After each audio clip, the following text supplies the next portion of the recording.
1200 दिनों में बनाया जाने वाला टाइटैनिक सिर्फ 2 ही घंटों में क्यों डूब गया?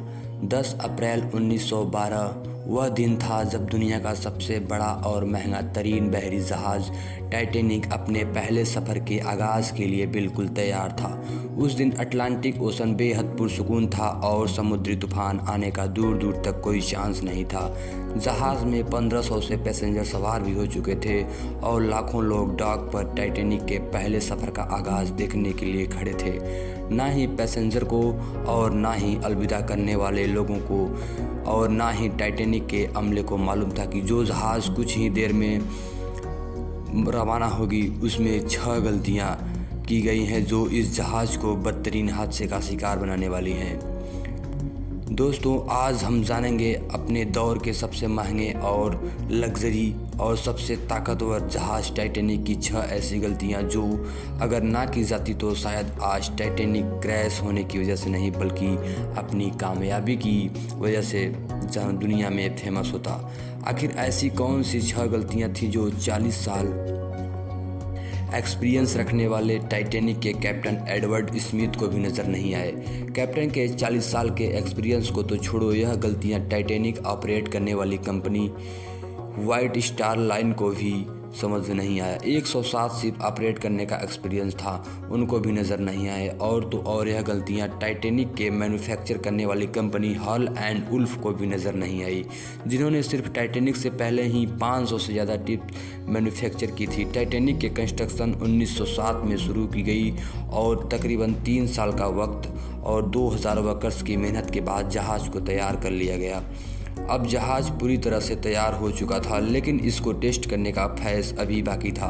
टाइटैनिक बनाने वालों का उस पर भरोसा तब मज़ीद बढ़ गया जब टाइटैनिक ने अपना पहला टेस्ट रन कामयाबी से पार कर लिया था। टेस्ट पास करते ही पूरी दुनिया में मुख्तलिफ इसकी मार्केटिंग की गई। इसकी हेडिंग थी अनसिंकेबल टाइटैनिक, यानी कभी न डूबने वाली जहाज़ बना लिया गया है। जहाँ उसका पहला सफ़र इंग्लैंड के शहर साउथ पेंटन से शुरू होना था, उसका दिन 10 अप्रैल 1912 मुकर्रर किया गया और जिसकी मंजिल अमेरिका का शहर न्यूयॉर्क थी। टाइटैनिक के एक नामी पोर्शन में सफ़र करने की कीमत $30 के फर्स्ट क्लास में सफ़र करने की अपडेट्स और पार्लर थी, जो आज के दौर में 3,40,000 रुपये बनते हैं। इस मार्केटिंग के नतीजे में एकाएक सारी टिकट बुक कर ली गई और आखिरकार वह दिन आ ही गया जब टाइटैनिक अपने पहले सफ़र का आगाज़ करने वाली थी। Mistake number 1। दोपहर को ठीक 12 बजे टाइटैनिक ने अपने पहले सफ़र का आगाज़ कर दिया और साथ ही टाइटैनिक ने गलतियां सामने आनी शुरू हो गई। कैप्टन स्मिथ को कान की तरफ से डेडलाइन मिल चुकी थी कि किसी भी सूरत में 17 अप्रैल तक यानी सिर्फ 7 ही दिनों में न्यूयॉर्क पहुंचना है। इसी वजह से कैप्टन ने जहाज़ की रफ्तार शुरू से ही बहुत तेज़ रखी थी और यही थी टाइटैनिक की सबसे पहली गलती। कैप्टन स्मिथ को मालिकान की दी गई इंस्ट्रक्शन और प्रेशर की वजह से न्यूयॉर्क जल्द से जल्द पहुंचना था, क्योंकि यह टाइटैनिक का पहला सफ़र था और अगर वह न्यूयॉर्क टाइम से ना पहुंचते तो टाइटैनिक की रेपुटेशन में काफ़ी नुकसान होता। दुनिया की कोई भी गाड़ी हो या मशीन या फिर सोने की कोई ऑपरेटिंग प्रोसीजर्स होती है, जिनमें स्पीड लिमिट भी इन प्रोसीजर्स का एक पार्ट होता है और यह पार्ट उनके सफ़र के आगाज़ में ही वाइब्रेट किया गया था।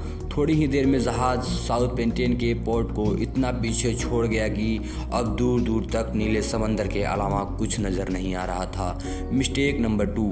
अब टाइटैनिक को चलते हुए 3 दिन गुजर चुके थे।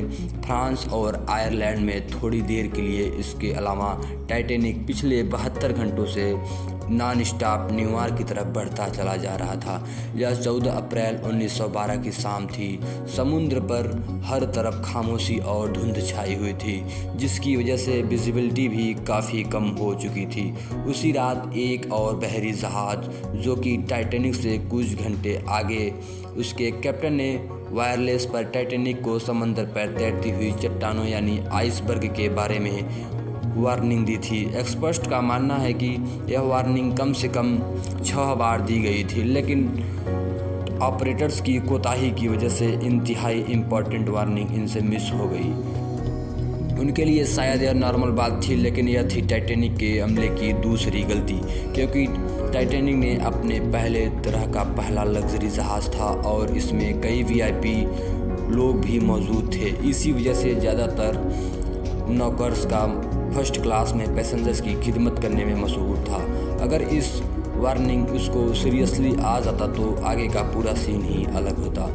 मिस्टेक नंबर 3, जहाज़ की स्पीड भी ज़्यादा थी और उनको एक बहुत इंपॉर्टेंट वार्निंग भी मिस हो चुकी थी। टाइटैनिक अब तेज़ी से इंतहाई बेखौफ अंदाज में आइसबर्ग की रेंज में बढ़ता चला जा रहा था, लेकिन अभी भी टाइटैनिक को हादसे से बचाया जा सकता था क्योंकि जहाज़ के पहरेदार अलर्ट थे, जो किसी भी आइसबर्ग के इतला दूर से देखने पर ही कैप्टन को जानकारी देने के लिए रेडी थे। लेकिन दूर से देखने के लिए उनके पास एक चीज़ मौजूद नहीं थी और वह भी चीज़ थी पहरेदार अलर्ट तो थे, लेकिन वह इस बात को दूरबीन ना होने की वजह से दूर से नहीं देख सके और यही थी टाइटैनिक की तीसरी गलती। आइसबर्ग की खबर कैप्टन स्मिथ को उस वक्त आई जब जहाज़ के पहरेदारों ने खबर दी कि जहाज़ के बिल्कुल सामने एक फुटबॉल फील्ड की साइज़ इतना आइसबर्ग है, लेकिन अब बहुत देर हो चुकी थी क्योंकि आइसबर्ग इंतहाई करीब आ चुका था। मिस्टेक नंबर 4, क्योंकि अटलांटिक ओशन में औसत टिप्स को इस वर्ष का सामना करना पड़ता है जिसको बड़े बड़े बहरी जहाज़ आराम से हैंडल कर लेते हैं। शायद कैप्टन स्मिथ ने भी यही सोचा कि इस बात की खबर मिलते ही कैप्टन स्मिथ ने जहाज़ के इंजन बंद करने का हुक्म दिया और साथ ही टाइटैनिक का रुख बदलने का भी आर्डर दिया। बेशक कैप्टन स्मिथ ने आइसबर्ग से बचने की बहुत कोशिश की, लेकिन फासला इतना कम रह गया था कि कुछ भी करने फिजूल साबित हुआ। आइसबर्ग अब टाइटैनिक के सेंटर से टकरा चुका था, लेकिन हटने की अभी भी बचने की काफ़ी उम्मीद पाई गई। यह उम्मीद बाकी रह गई थी कि शायद आइसबर्ग जहाज़ की बॉडी को नुकसान न पहुंचाए या फिर इस वजह से टकराते ही खुद ही टूट जाए। शायद ऐसा ही होता। ऐसा ही अगर हटाने की चौथी गलती अपना काम ना दिखाती। एक्सपर्ट का मानना है कि घटने की बॉडी पर तो रिपोर्ट लगी हुई थी, वह स्टील की नहीं बल्कि कास्ट आयरन की बनी हुई थी। ये रिपीट्स का काम लोहे की बड़े बड़े पीसेस को आपस में जोड़े रखना होता है, लेकिन जो कि कास्ट आयरन एक तीर से नरम होता है। इसी वजह से जिस जगह पर घटने की बॉडी से टकराया वहाँ के रिपीट्स प्रेशर की वजह से खुल गए और फिर वही हुआ जिसका डर कैप्टन स्मिथ को था। मिस्टेक नंबर 5, टाइटैनिक की टक्कर एक फुटबॉल फील्ड जितने बड़े आइसबर्ग से हो चुकी थी और अब जहाज़ के निचले हिस्से में पानी भरना शुरू हो चुका था। इस खतरनाक तदासुम ने पूरे अमले और पैसेंजर्स को अलर्ट कर दिया था और साथ ही जहाज़ में मौजूद टाइटैनिक के मालिक जोसेफ ब्रुक्स काफ़ी बेशक टाइटैनिक में पानी भरना शुरू हो गया था, लेकिन अभी भी टाइटैनिक के बचने की उम्मीद बाकी थी क्योंकि टाइटैनिक को ऐसे डिज़ाइन किया गया था कि अगर इसको 3 फ्लोर में पानी भर जाए फिर भी यह नहीं डूब सकता। लेकिन बदकिस्मती थी इस जहाज़ की कि 3 फ्लोर को क्रॉस करके पानी अब 4थे फ्लोर तक पहुंच चुका था। अब मामला हाथ से निकल चुका था।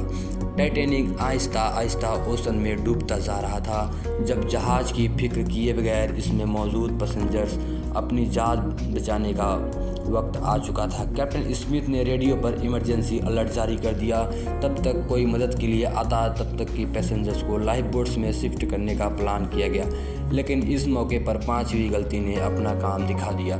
जी हाँ, जहाज़ में टोटल 32 लाइफ बोट की जगह थी, लेकिन कोताही की वजह से सिर्फ 20 बोट्स ही रखी गई। पैसेंजर्स थे 1500 और बोट थी सिर्फ 20। मिस्टेक नंबर 6, हर तरफ अफरा तफरी का आलम था और हर शख्स कुंजन गिनी चुनी किश्तियों में सवार होना चाहता था।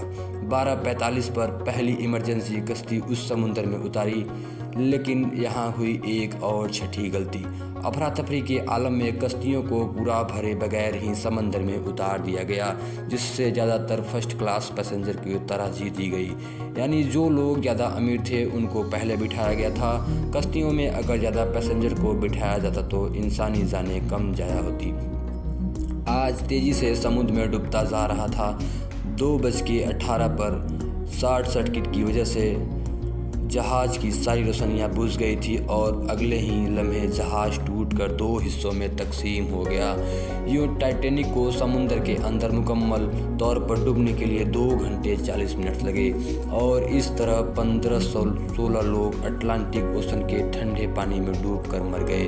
आपको एक और बात बताने चलें कि पानी का टेम्परेचर उस वक्त -2 डिग्री सेंटीग्रेड था। मतलब अगर पैसेंजर इस ठंडे पानी में छलांग भी लगाते तो बचने का कोई चांस नहीं था, क्योंकि इसमें इतने कम टेम्परेचर में 30 मिनट से ज़्यादा जिंदा नहीं रह सकता।